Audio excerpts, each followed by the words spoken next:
इतिहास अक्सर उन पन्नों को समेट लेता है जो खून से रंगे होते हैं या जिन्हें जीतने वालों ने लिखा होता है। लेकिन कुछ पन्ने ऐसे होते हैं जिन्हें न तो कोई लिखना चाहता था और न ही कोई पढ़ना।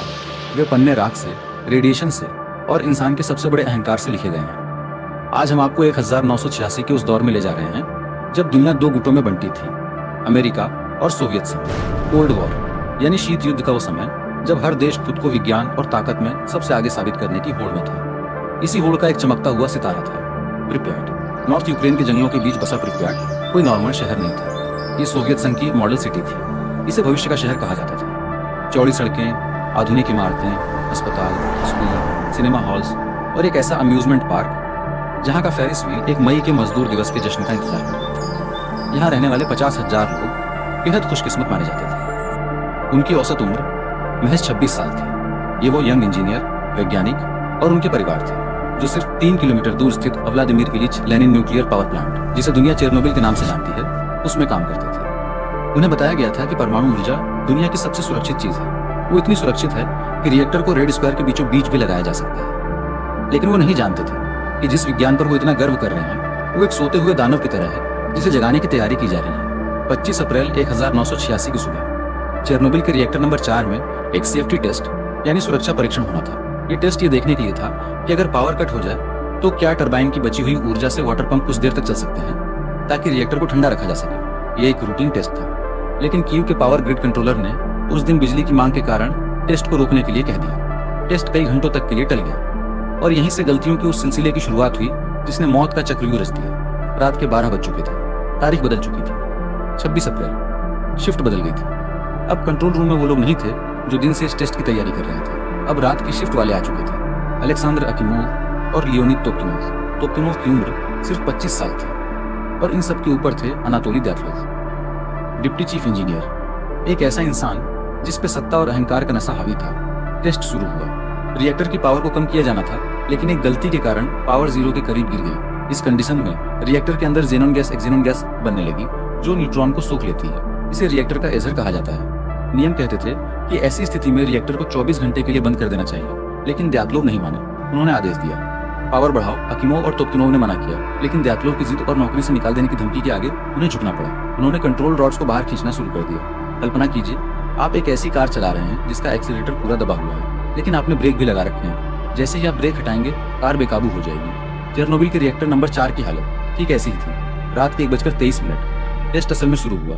पानी का बहाव कम हो गया। रिएक्टर के अंदर का तापमान अचानक हजारों डिग्री तक बढ़ने लगा। पानी भाप में बदलने लगा। दबाव इतना बढ़ गया कि कोर के अंदर भयंकर उथल पुथल मच गई। अकीमोव ने खतरा भांप लिया। 1:23 और 40 सेकंड पर उसने AZ-5 फीट AZ-5 बटन दबा दिया। ये एक इमरजेंसी शटडाउन बटन था जिसका काम सारी कंट्रोल रॉड्स को एक साथ अंदर डालकर न्यूक्लियर रिएक्शन को रोकना था। लेकिन यहाँ सोवियत तकनीक की एक भयानक खामी सामने आई। उन कंट्रोल रॉड्स के सिरे पर ग्रेफाइट लगा हुआ था। जैसे ही वे रॉड्स अंदर गईं, ग्रेफाइट ने रिएक्शन को रोकने के बजाय उसे कई गुना बढ़ा दिया।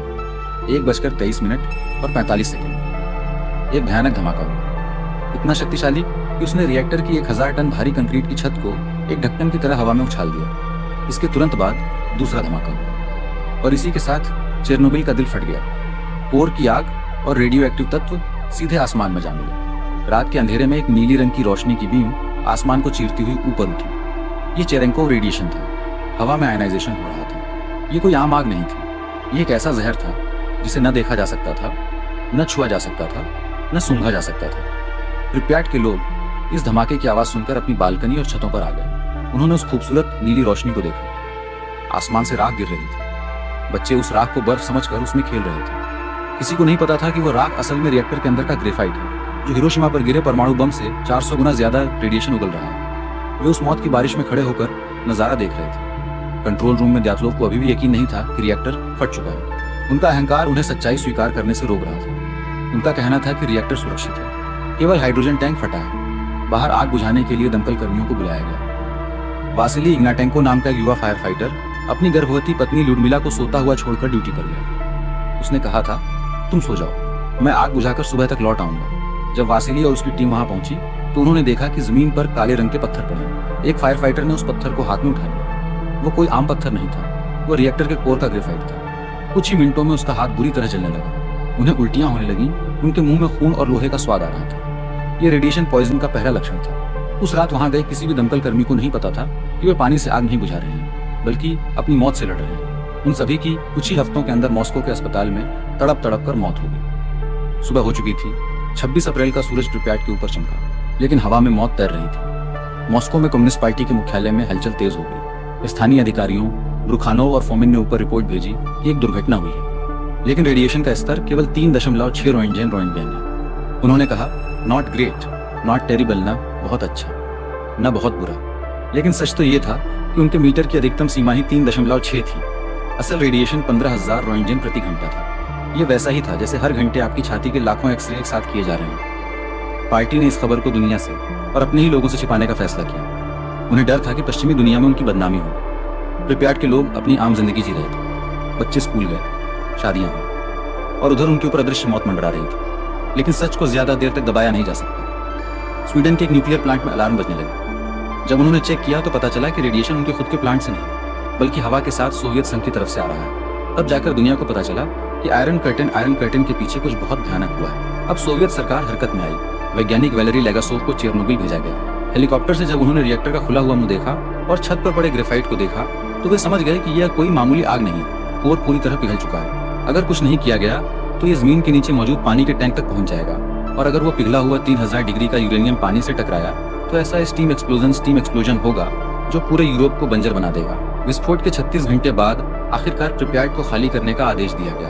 1200 बसें शहर में दाखिल हुई। लोगों से कहा गया कि उन्हें सिर्फ 3 दिन के लिए सुरक्षित जगह पर ले जाया जा रहा है, इसलिए वे सिर्फ जरूरी सामान लें। लोगों ने अपने घर के दरवाजे बंद किए, पालतू जानवरों को घर में ही खाना पानी देकर छोड़ दिया। उन्हें लगा वे वापस आएंगे, लेकिन वो शहर जिसे उन्होंने अपना घर कहा था वो अब कभी उनका नहीं होने वाला था। 50,000 लोगों को महज 2 घंटे में शहर से निकाल लिया गया। प्रिप्याट पीछे छूट गया, एक हॉन्टेड शहर बनने के लिए। लेकिन असली लड़ाई अभी बाकी थी।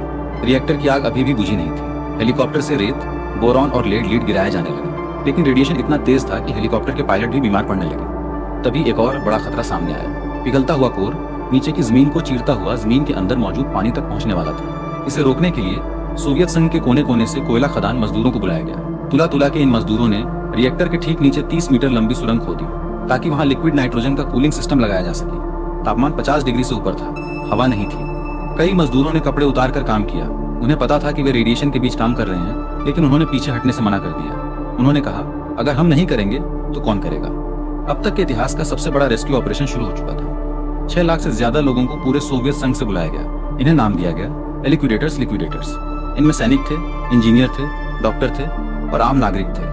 उन्हें रिएक्टर के मलबे को साफ करना था, लेकिन सबसे खतरनाक काम था रिएक्टर की छत को साफ करना। छत पर रेडियो एक्टिव ग्रेफाइट के टुकड़े पड़े थे। वहाँ रेडिएशन इतना तेज था कि जब वहाँ रोबोट भेजे गए तो उनके सर्किट भी जल गए। तब फैसला लिया गया कि मशीनों की जगह इंसानों का इस्तेमाल किया जाएगा। उन्हें बायो रोबोट्स कहा गया। इन सैनिकों ने लेड लीड के भारी अपहरण पहने। उन्हें छत पर जाने, फावड़े से ग्रेफाइट का एक टुकड़ा उठाने, उसे नीचे फेंकने और वापस भाग कर आने के लिए सिर्फ 90 सेकंड का समय दिया जाता था। 90 सेकंड, क्योंकि 90 सेकंड से ज्यादा वहाँ रुकने का मतलब था मौत। जब वे छत पर जाते तो उन्हें अपनी आंखों में सुइयां चुभने का एहसास होता था, मुंह में खून का स्वाद आ जाता था। 3828 सैनिकों ने अपनी जान की परवाह किए बिना उस छत को साफ किया। ये कोई हॉलीवुड की फिल्म नहीं थी जहां कोई सुपर हीरो उड़कर आता है। ये वो आम इंसान थे जिन्होंने दुनिया को बचाने के लिए खुद को रेडिएशन की आग में झोंक दिया।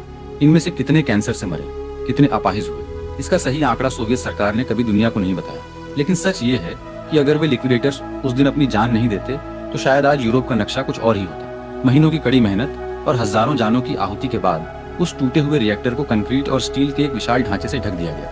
इसे सार्कोफागस यानी एक ताबूत कहा गया। इस ताबूत के अंदर वो कयामत आज भी कैद है। चेरनोबिल की इस घटना ने सिर्फ पर्यावरण को ही नहीं बल्कि राजनीति को भी बदल कर रख दिया। कई इतिहासकारों का मानना है कि सोवियत संघ के पतन की असल शुरुआत चेरनोबिल से ही हुई थी। इस दुर्घटना ने सोवियत सिस्टम में फैले भ्रष्टाचार, झूठ और अक्षमता को पूरी दुनिया के सामने नंगा कर दिया था। वैलेरी लेगासोव, जिन्होंने अपनी जान जोखिम में डालकर सच सामने लाने की कोशिश की, उन्हें सरकार ने दरकिनार कर दिया। दुर्घटना के ठीक 2 साल बाद लेगासोव ने अपने घर में फांसी लगाकर आत्महत्या कर ली, लेकिन मरने से पहले वे कई टेप रिकॉर्ड कर गए जिनमें चेरनोबिल का पूरा सच दर्ज था।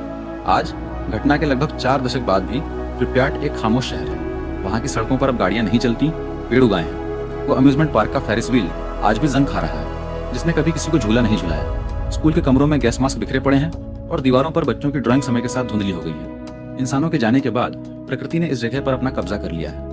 आज वहाँ भालू, भेड़िए और जंगली घोड़े आजादी से घूमते हैं। यह एक अजीब सा पैराडॉक्स है कि इंसानों द्वारा बनाई गई सबसे खतरनाक जगह आज जानवरों के लिए एक सुरक्षित पनाहगाह बन गई है। चेरनोबिल केवल इतिहास का एक पन्ना नहीं है, ये हम सब के लिए एक बहुत बड़ी चेतावनी है। जब इंसान ये सोचने लगता है कि वो प्रकृति को अपने वश में कर सकता है, जब वो सत्ता और अहंकार के नशे में विज्ञान को अपना गुलाम समझने लगता है, तब चेरनोबिल जैसी ट्रेजेडीज जन्म लेती हैं। आज दुनिया में 400 से ज्यादा न्यूक्लियर रिएक्टर काम कर रहे हैं। हम ऊर्जा के लिए उन पर निर्भर हैं, लेकिन चेरनोबिल के उस कंक्रीट के ताबूत के नीचे दबी वो राख आज भी हमसे एक ही सवाल पूछ रही है, क्या हम सच में सुरक्षित हैं या फिर हम एक नए चेरनोबिल का इंतजार कर रहे हैं।